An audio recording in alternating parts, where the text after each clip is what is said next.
The political ethos, the political evolution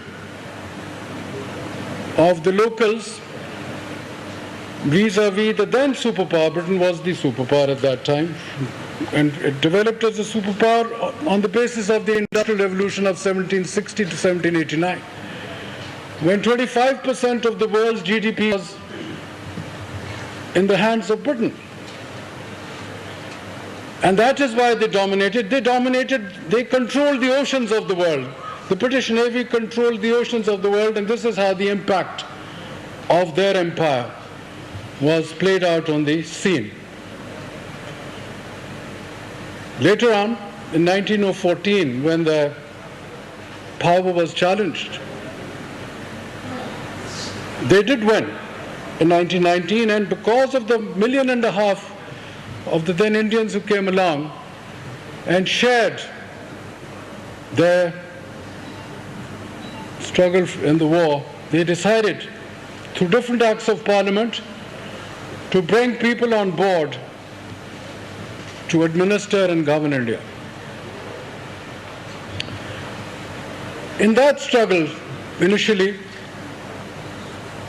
there was two types of philosophic thought, if I may use that word, or political terminology. One based on that once India gains independence, there will be a unified element which will govern. And the other, and the theme I think developed much earlier in the 19th century under Sir Syed Ahmad Khan, that no, because the Muslims were probably a ratio 1:3 to the then larger community of Hindus, we would like to maintain our own identity. And that struggle then created that All India Muslim League, 1906, much later than when the Aligarh Muslim College was formed. And those who were looking ahead realized that the tools of administration, which were the British Army or the British Indian Army, second was the Indian Civil Service, because politics came much later. These were the elements through which Britain controlled the people of India. And as this evolution came about, as I said earlier, 1919, and then they had several commissions visiting India.